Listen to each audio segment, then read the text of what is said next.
Bueno, me llamo Idak y este es mi nuevo canal de YouTube. Diréis, un nuevo canal de YouTube en 2020, medianos de 2020, vas un poco tarde, ¿no? Y sí, pero realmente creo que existe la necesidad de crear canales con este tipo de contenido, que os ofrezcan este tipo de valor, y a lo largo de este vídeo iréis entendiendo por qué.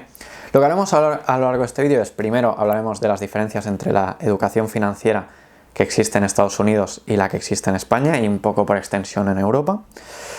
Luego hablaremos del escenario macroeconómico que se nos presenta en los siguientes años, con todo el tema del COVID, la inflación, la pirámide demográfica que tendremos. Y por último, cómo todos estos factores hacen que un canal como este os pueda aportar valor de verdad a vuestras finanzas personales. Bien, entrando ya en materia, podemos ver que Estados Unidos tiene un capitalismo mucho más liberal, mientras que Europa tiene un modelo de capitalismo más socialdemócrata del bienestar.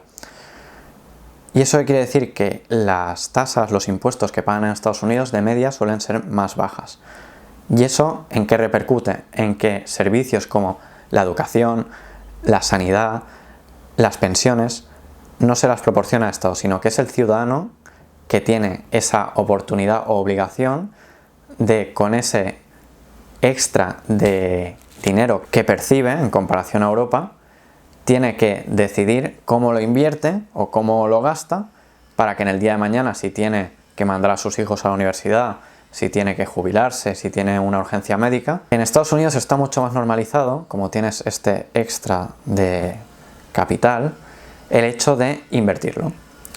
¿Por qué? Porque al final existe una cosa en Estados Unidos que son, por ejemplo, con el tema de las pensiones, los 401k, que son modelos de pensiones en los que tú vas poniendo una cuota mensual y al final este dinero se invierte en el mercado de valores, se invierte en bonos, se invierte donde sea, para luego cuando te jubiles ir vendiendo estos valores que han generado unos rendimientos a lo largo del tiempo en términos de crecimiento de valor, en términos de dividendos, y ir vendiéndolos poco a poco y tener una jubilación digna, ¿no?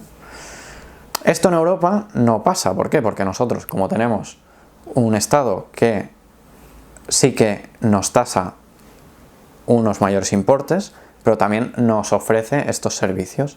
Y entonces aquí viene el punto importante, que esto crea una diferencia cultural, que es que en Estados Unidos tienen esa obligación de gestionar ese capital, y está por eso mucho más normalizado el hecho de tener que poner ese dinero a intentar que te dé un rendimiento, a invertirlo.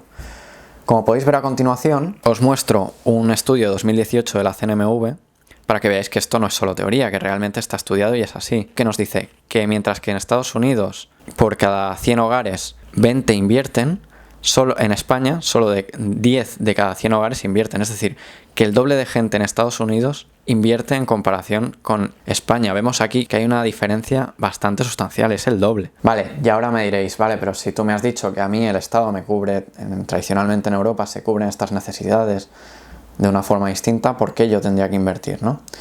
Y ahora a continuación os voy a enseñar otra imagen, que es el tanto por ciento de población por edades en España. Pero bueno, esto es un tema bastante global. Como podéis ver, tiene una base bastante estrechita, porque actualmente toda la generación de los boomers se están haciendo yayetes, se están haciendo mayores y necesitarán su pensión. Y esto, no sé a vosotros, pero a mí me recuerda bastante a este meme.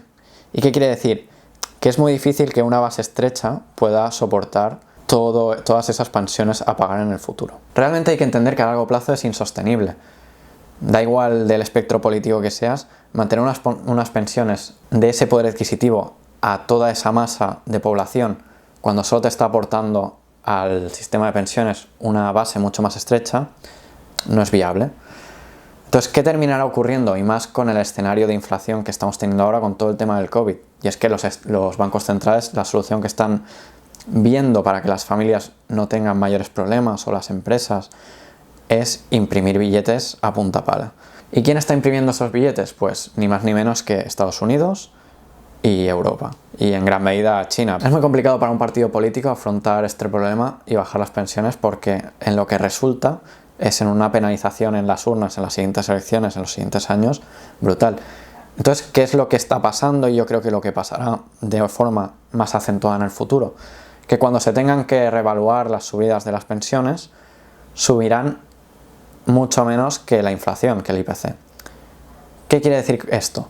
Que, por ejemplo, si tu pensión sube un 1%, quizá el coste de vida sube un 3%. Entonces, a largo plazo, el gasto real para el Estado no será tan alto, pero el poder adquisitivo del pensionista bajará. Y por esto, juntamente con el hecho de que si se imprimen billetes a punta pala y hay una inflación, nuestro dinero ahorrado va perdiendo valor poco a poco, hemos de entender que la única vía disponible a largo plazo para no perder poder adquisitivo, para tener una jubilación digna, es ir invirtiendo como hacen en Estados Unidos.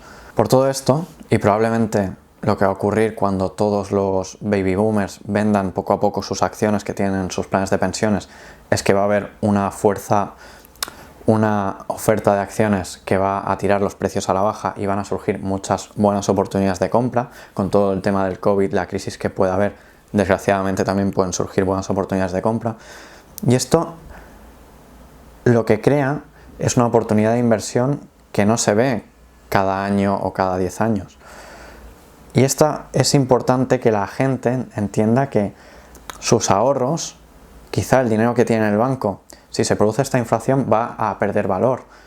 Mientras que si invierten este capital, poco a poco, con el interés compuesto a través de los años, luego llegará el momento en que se jubilen y podrán recurrir a ese as en la manga que tienen, a esos ahorros, a esas inversiones más que ahorros que han realizado a lo largo del tiempo y les han dado unos rendimientos que, complementando con unas pensiones deterioradas, peores, porque ya no podrán darse unas pensiones como las que tenemos hoy en día, podrán tener una jubilación digna, podrán seguir teniendo sus hobbies y haciendo sus viajes, etc.